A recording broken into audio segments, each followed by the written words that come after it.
জনম কি দিও তোমার হবে না মাসুল, একবার ভেবে দেখো না তোমার কোথায় ঠিকানা। একবার ভেবে দেখো না তোমার কোথায় ঠিকানা। এখনো তো আছে সময়,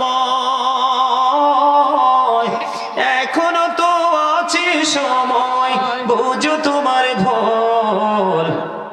জনম জনম কে দেয়া তোমার হবে না মাসুল, বলেন জনম জনম কে দেয়া তোমার হবে না মাসুল। জোরে জোরে কোন মারহাবা, আর জোরে। বন্ধুরে আমার পুরোটা গাইবো না, কারণ আপনার একটু দুর্বল দুর্বল লাগে, সুর দিতে পারেন না। পারেন? বৃষ্টি যখন আসে বন্ধু শীতল মরুভূমি, তওবা করো ক্ষমা পাবি বলে গেলাম আমি। তোমার আসল ঠিকানা কোথায় সেই তো জানো না, তোমার আসল ঠিকানা কোথায় সেই তো জানো না। ক্ষমা যদি না পাও বন্ধু, ক্ষমা যদি না পাও বন্ধু, পাবে না তো কোল। জনম জনম কে দিও তোমার হবে না মাসুল, বলেন জনম জনম কে দিও তোমার হবে না মাসুল। জোরে জোরে কন্যা, ঠিক না ঠিক? বন্ধু বলতে চেয়েছিলাম, 1 বিঘা পরিমাণ জায়গা যখন জোর করে দখল করবে, 7টা পৃথিবী তার গলার মধ্যে বেড়ি বানিয়ে দেওয়া হবে। আপনারা দেখবেন, এক্সাম্পল স্বরূপ আমি আপনাদেরকে দিই, এই যে এখানে কয়টা কাপ আছে দেখেন, 6টা। কয়টা? কয়টা? এই যে ওখান থেকে এখানে এনেছে, হয়তো তার কাছে নাথিং মনে হয়েছে। কি মনে হয়েছে? যখন আপনি 1 ঘন্টা হাতে নিয়ে রাখবেন তখন কেমন লাগবে? এটা যদিও হয় 1 কেজি, এটা বেড়ে হবে কম পক্ষে 10 কেজি। কারণ রাখতে রাখতে রাখতে রাখতে আপনার হাতগুলো 2টা দুর্বল হয়ে যাবে, ঠিক না ঠিক? আপনি দূর থেকে 1 কিলোমিটার দূর থেকে বাজার থেকে যখন একটা মাছ 2 কেজি কিনবেন, হাতে করে হাঁটতে থাকবেন, কিছু দূর হাঁটার পরে দেখবেন আঙ্গুলগুলোতে রেখা পড়ে যাবে। 1 কেজি বাড়তে বাড়তে এটা 5 কেজিতে রূপ নেবে।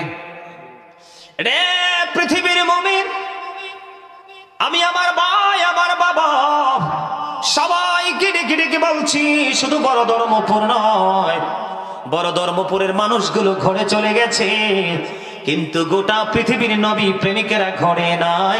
তারাই এই লাইভের মাধ্যমে আমেরিকা বলেন, লন্ডন বলেন, কারণ প্রত্যেক দিন আমার ওয়াজে আমেরিকা, লন্ডন, অস্ট্রেলিয়া বলেন, পৃথিবীর ম্যাক্সিমাম দেশ থেকে বন্ধু রাত জেগে জেগে মানুষগুলো বিদেশ থেকে বসে বসে লাইভ দেখে। কিন্তু দুর্ভাগ্যজনক হলেও সত্য, আজকে স্থায়ী মানুষগুলো চলে গেল শুটিং দেখে বাড়িতে, ঠিক না ঠিক? এটাই হলো কিয়ামতের আলামত। এবং নিজের উপর নিজের জুলুম, আল্লাহ বলেছেন আমি বান্দার উপর জুলুম করি না। কোরআন শরীফের 19 পারার কোরআন শরীফের সূরা ইউনূসের 44 নম্বর আয়াত খুলে দেখো, আল্লাহ বলেছেন বান্দা নিজের উপরে নিজে জুলুম করে।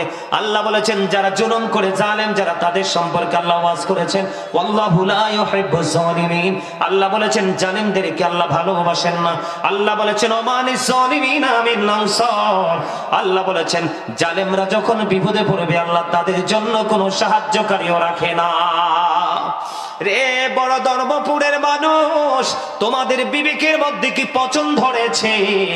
একটুখানি ধৈর্য ধরে কথাগুলো শোনার মতো ধৈর্য নেই? তোমরা কেন বোঝো না? আল্লাহ বলেছেন ইন্নাল্লাহা মা'আস সাবিরিন। আল্লাহ বলেছেন যারা ধৈর্য ধরে তাদের সাথে আছি আমি আল্লাহ। আল্লাহু আকবার। আমি কিন্তু আপনাদেরকে পেয়ে খুশি, কারণ আপনারাই সলিড। আমি আপনাদেরকে খুশি করার জন্য বলছি না। আপনারা অনলাইনে দেখবেন লক্ষ লক্ষ মানুষ।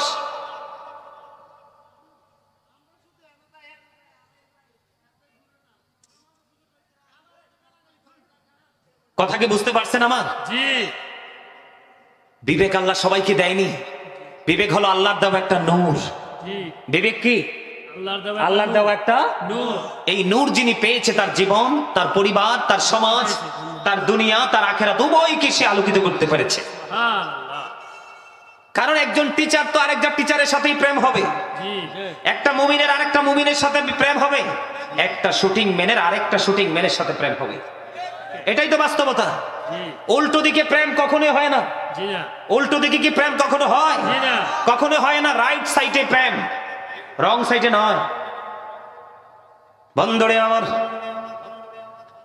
একটু মনটা দিয়ে শুনবেন, 7টা পৃথিবী যদি তার গলার মধ্যে ঝুলিয়ে দেওয়া হয়, ওই মানুষটার কি অবস্থা হবে রে বন্ধু? একটুখানি ধৈর্য ধরে শোনো। অথচ ইসলামকে সাপোর্ট দিচ্ছে, তোমাকে 1 বিঘা জোর করে দখল করতে বলেনি। বর্তমানে ক্যারেক্টারলেস পিপল যারা, তারা এগুলো করছে।